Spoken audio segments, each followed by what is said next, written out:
आमच्या फ्लॅटच्या पजेशन सेरेमनीसाठी आपला प्रोजेक्ट या वर्ल्ड रेकॉर्डला गेले. मी घर घेतलं हे सगळ्यांनाच माहिती आहे आणि आज त्याच जिथे मी घर घेतलं आहे ना तिथे आज त्या सोसायटीचा खूप मोठा कार्यक्रम आहे. म्हणजे आज ज्यांना पजेशन दिलेलं नाही आहे त्यांना पजेशन देणार आहे आणि कोण येणार आहे माहिती आहे? प्राजक्ता माळी. कारण त्या आमच्या मंगलम ब्रँडच्या म्हणजे आमच्या सोसायटीच्या जे आहे ना ब्रँड तर तो मंगलम आहे आणि त्या मंगलमच्या ब्रँड ॲम्बॅसिडर ह्या प्राजक्ता माळी आहेत. तर त्यासुद्धा आज येणार आहेत. सो मस्त असं मला तयार व्हायचं आहे, कार्यक्रमाला जायचं आहे आणि आज सगळेच येणार आहेत. आज जेवढे पण म्हणजे जवळजवळ आमच्या सोसायटीमध्ये खूप सगळे फ्लॅट आहेत. आज मी तुम्हाला सगळ्या डिटेल्समध्ये दाखवाल कसा कार्यक्रम आहे वगैरे सगळं बघा. आणि मस्त असं मला रेडी व्हायचं आहे. त्यासाठी मी 2 साड्या काढल्यात. मी कन्फ्यूज होते की कुठल्या दोनपैकी कुठली वेअर करू. चला तुम्हाला दाखवते. तर ही मस्त अशी साडी ना बाहेर काढते थोडीशी. तर ही आहे चंद्रकोर पैठणी आणि ही थोडीशी पार्टीवेअरमध्ये लुक जाईल अशी आहे. तर ह्याचा ब्लाऊज मस्त हेवी आहे. हेवी म्हणजे छान आहे, मला आवडतो. आणि ग्रीन कलरची बॉटल ग्रीन कलरची साडी, त्याला बाजूने ग्रीन कलरचं मरून कलरचं बॉर्डर आहे. मस्त साडी आहे आणि ह्याचा ब्लाऊज एकदम हेवी आरीवर्कमध्ये आहे. आणि खरं सांगू या दोन्ही पण साड्या ना माझ्या नंदेच्या आहे. कारण मी काल येताना पाबळवरनं आली आणि आज कार्यक्रम म्हणूनच आम्ही आलो.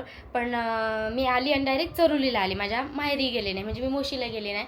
तर मग माझ्या नंदेचं आणि माझं माप ॲज इट इज आहे. म्हणजे जे ब्लाऊजचं असतं ते सेम ॲज इट इज. म्हणजे दोघींना एकच ब्लाऊज लागतो. त्या थोड्याशा बारीक आहे पण तरी पण मला येतो त्यांचा ब्लाऊज आणि त्यांना माझा. म्हणून मग मी त्यांची साडी वेअर करू शकते. म्हणून आता मी कन्फ्यूज झाले की ह्या दोनपैकी कुठली वेअर करू.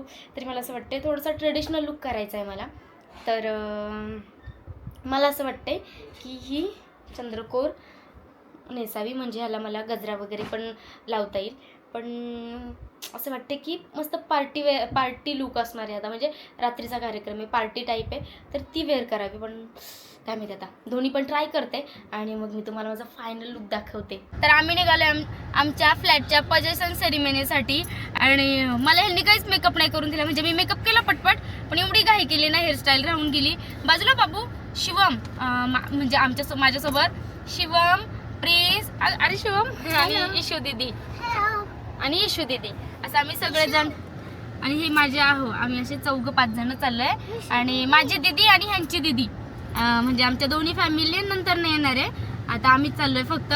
कारण की 7 वाजेपर्यंत लहान मुलांचं खेळण्यासाठी आहे, थोडंसं एन्जॉय करण्यासाठी आहे. मग नंतर ह्यांचं ऑफिस वगैरे झाल्यावर, म्हणजे दीदीचं ऑफिस असतं ना, तर ते झाल्यावर वगैरे मग ते लोक येणार आहे. आता मलाच माहीत नाही तिकडे काय. आता मी म्हटलं थोडीशी हेअरस्टाईल वगैरे करून घेईल. टाईम भेटला तर करेल, नाहीत आता काय माहिती. आणि ही वाली साडी वेअर केली आहे. म्हणजे छान कलर कॉम्बिनेशन आहे, मरून आणि ग्रीन कलरचं मस्त आहे. मला खूप जास्त आवडली आहे. कशी दिसते मला कमेंटमध्ये नक्की सांगा. आणि चला बघा काय काय कार्यक्रम येते.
कमरेला पण नाही लागणार. अरे यार खरंच सॉरी. मला असं म्हणायचं होतं की मी तर त्याच्या गुडघ्यालाही नाही लागणार.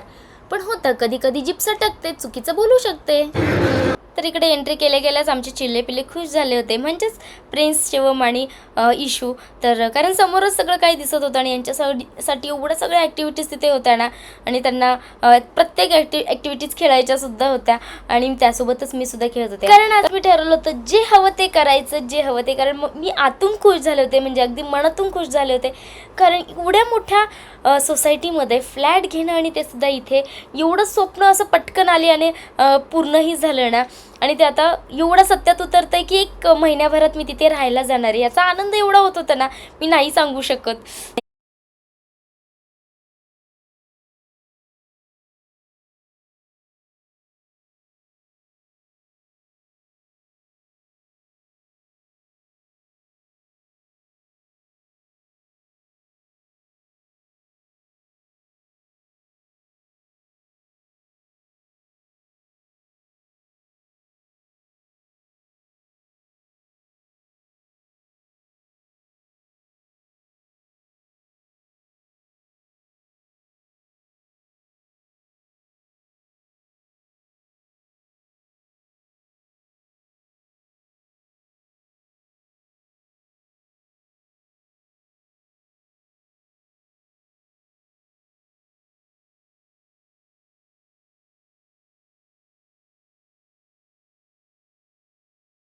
आणि मी बनवलेला मटका तर तुम्ही बघितलाच असेल. तो मटका कमी आणि फुलदाणी छान अशी झाली होती.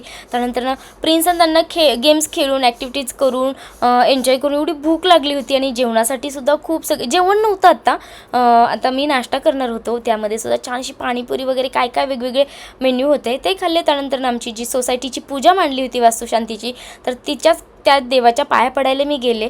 आणि इकडे आमच्या चिल्ल्या पिल्ल्यांना ड्रॉइंग करायची होती म्हणून मग ती ड्रॉइंग वगैरे केली आणि आम्ही जाऊन बसलो कार्यक्रमाच्या ठिकाणी. आणि आत्ता कार्यक्रम स्टार्ट झाला होता, म्हणजेच प्राजक्ता माळे मॅमची एंट्री झाली होती. कारण त्यांच्याशिवाय तर काही कार्यक्रम स्टार्ट होणारच नव्हता. कारण आपल्या मेन ब्रँड ॲम्बॅसेडर आहेत प्राजक्ता माळे मॅम, आणि त्यांचा सुद्धा फ्लॅट आमच्या सोसायटीमध्ये आहे. स्वतः आम्ही एक शेजारी सुद्धा झालेलो आहोत. तितकं कमी आहे. मला वाटतं एकदा जोरदार टाळ्या झाल्या पाहिजेत मंगला कुटुंबासाठी, साकोरे सर, रामफुगे सर यांच्यासाठी, त्यांच्या सगळ्या एम्प्लॉईजसाठी. 3 वर्षांपूर्वी जेव्हा मी यांची ब्रँड ॲम्बॅसेडर झाले तेव्हा त्यांनी मला हा प्रोजेक्ट होतोय असं सांगितलं आणि सांगितलं होतं 2026ला पोझिशन आहे. मी म्हणलं शक्यच नाही, एवढा मोठा प्रोजेक्ट 3 वर्षात कसा होणार. प्रत्येक बिल्डर बोलतो आम्ही करणार आणि नंतर रडतात 1 वर्ष, अजून 6 महिने, अजून 3 महिने, आता 1च महिना असं प्रोलॉंग करतात. पण त्यांनी जी कमिटमेंट दिली ती त्यांनी पाळली. यासाठी त्या जोरदार टाळ्या झाल्या पाहिजे. बघा, कलियुगामध्ये कमिटमेंट पाळणारी माणसं फार कमी आहेत. त्यासाठी मला त्यांचा विशेष कौतुक आहे. आणि आज इंडिया बुक ऑफ वर्ल्ड रेकॉर्ड्समध्ये त्यांनी एंट्री घेतलेली आणि आपलं प्रोजेक्ट या वर्ल्ड रेकॉर्डला गेले याचा मोठा अभिमान आपल्यालाच करतात. त्याच्यासाठी सुद्धा जोरदार टाळ्या त्यांच्यासाठी. तर छान असा कार्यक्रम झाला, मस्त असं जेवण केलं आणि निघताना आम्हाला रिटर्न गिफ्टसुद्धा होते. तर त्याचा ब्लॉग घ्यायचा मी विसरले, पण सुंदर असे मंगलमने आम्हाला गिफ्ट दिलेले आहे. त्यानंतर आम्ही सगळ्यांना बाय बाय केला आणि सोसायटीचा बाहेरून नजारा असा काही दिसत होता. वाव, दिवाळी असल्यासारखं वाटत होतं यार. इतकी सुंदर सोसायटी आहे ना. तुम्हाला कशी वाटली मला कमेंटमध्ये नक्की सांगा आणि ब्लॉगसुद्धा.